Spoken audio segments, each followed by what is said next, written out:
et sa population, dont 55% a moins de 30 ans. Mais il est sûr que le plus grand pays d'Afrique ne veut plus subir les soubresauts de l'histoire. Colonisation française, guerre civile des années 90 contre les islamistes, pouvoir autoritaire et corrompu, détournement et sous-exploitation des richesses nombreuses qu'offre la géographie algérienne. Tout de suite, voici le dessous des cartes d'un pays qui, au départ, avait tout pour réussir. Avec une superficie de près de 2,4 millions de kilomètres carrés, l'Algérie est le plus grand pays d'Afrique et du monde arabe. Elle partage des frontières avec des pays du Maghreb et des pays d'Afrique subsaharienne. Au nord, elle s'ouvre sur la Méditerranée. Sa population est de 42 millions d'habitants, à 99% musulmans. Les Algériens sont en majorité arabes, mais avec 27% de la population, les Berbères revendiquent leur identité. L'Algérie est divisée en 3 zones climatiques. Au nord, la bande côtière d'environ 100 km de large bénéficie du climat méditerranéen. C'est là que vit environ 90% de la population et que se situent les principales villes du pays, Oran, Alger et Constantine. On trouve ensuite la zone de montagne et de hauts plateaux semi-arides. Et au sud, la zone désertique, celle du Sahara, qui recouvre les 2 tiers du pays. C'est là que se trouvent les richesses de l'Algérie. Des diamants, dans le Hogar, des mines d'or, d'uranium, de tungstène, près de Tindouf, du minerai de fer, du phosphate dans le Djebel Onk. Les gisements de pétrole et de gaz sont, eux, principalement localisés au sud, avec le bassin de Hedjelé, plus au nord, avec le grand bassin de Hassi Messaoud, au centre, avec le bassin de gaz naturel de Hassi Armel.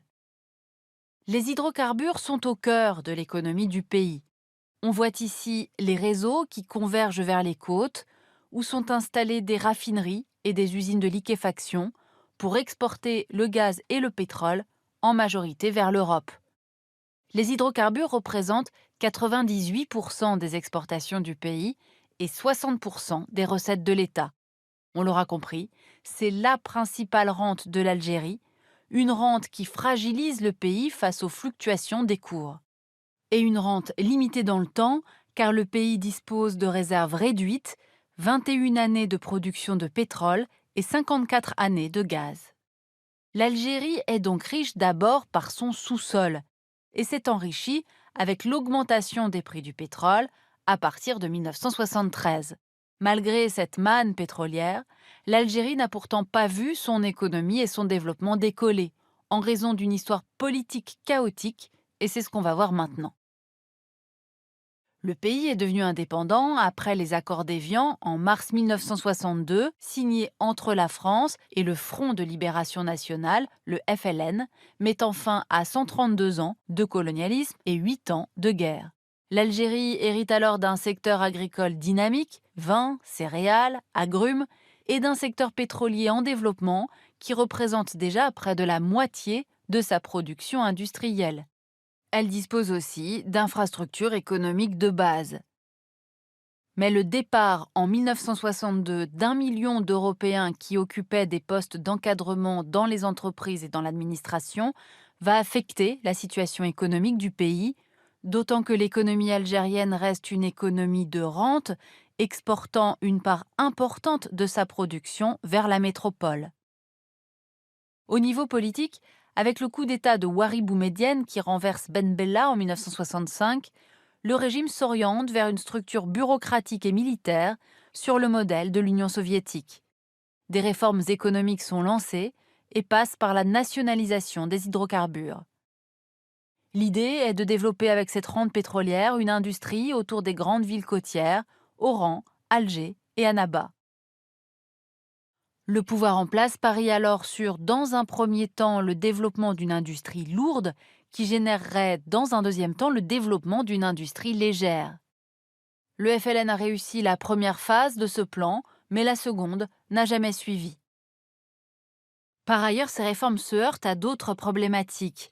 D'abord, le vaste territoire algérien est synonyme de déséquilibre en termes d'aménagement et de répartition de la population, concentrée, on l'a vu, le long du littoral. Et puis en 1986, la chute des cours du pétrole assèche les ressources nécessaires aux politiques de redistribution.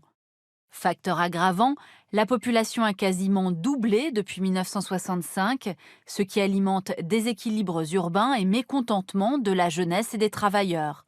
Alors, dans la foulée, une série d'émeutes et de grèves va forcer le régime à s'ouvrir au multipartisme. Il amène la victoire du fils, le Front islamique du salut, lors du premier tour des élections législatives de 1991. L'armée décide alors d'interrompre le processus électoral, instaure l'état d'urgence. C'est l'étincelle qui va déclencher la guerre civile. Entre 1992 et 1999, le conflit reste concentré dans le nord du pays, opposant l'État algérien à une multitude de groupes islamistes d'obédience diverses. Ce conflit fera entre 150 000 et 200 000 morts. Après 7 années de guerre, c'est Abdelaziz Bouteflika qui est élu président d'un pays traumatisé. Il va mettre en place une politique de réconciliation nationale, amnistier les anciens belligérants de la décennie noire. Bouteflika va contribuer ainsi à rétablir une forme de paix et de stabilité, mais sans régler les problèmes structurels du pays qui vont donc perdurer. Et c'est ce qu'on va voir maintenant. Grâce à l'argent de la rente pétrolière, Bouteflika lance une importante réforme agraire visant à atteindre l'autosuffisance alimentaire du pays et met en place une politique de développement dans les secteurs de l'agroalimentaire, de la métallurgie, de l'automobile, de la mécanique et de l'électronique ainsi que du tourisme.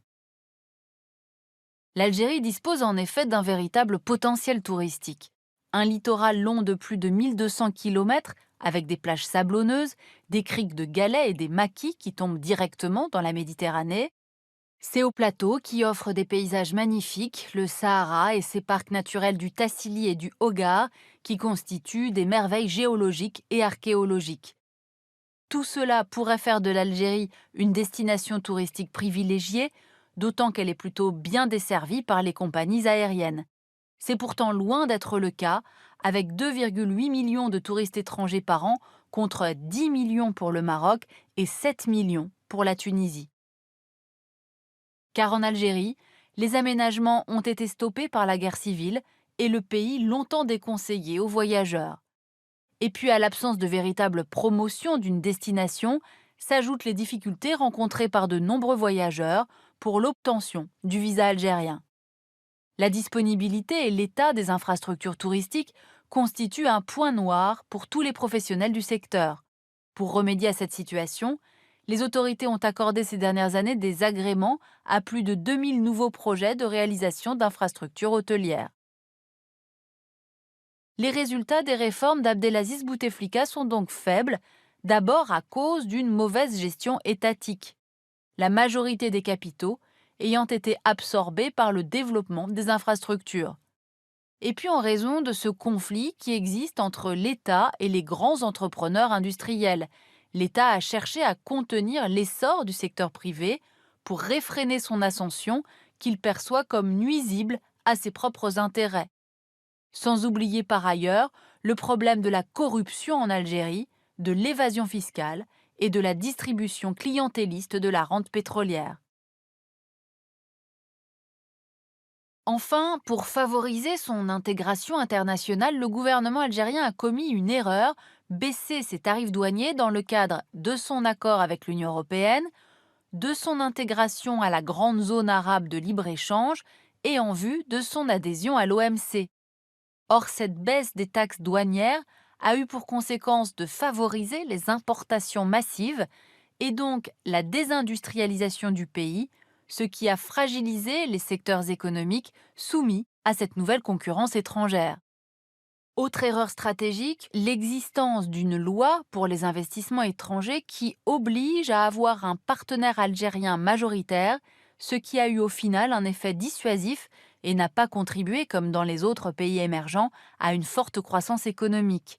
Ainsi, sur la période 2000-2010, la croissance était en moyenne de 3% en Algérie, quand celle des pays émergents dépassait 5%, voire frôlait les 10% dans le cas de la Chine. On le sait depuis des années, c'est l'une des principales critiques de la population algérienne contre le régime, voir au sommet de l'État un clan s'enrichir grâce à la rente pétrolière.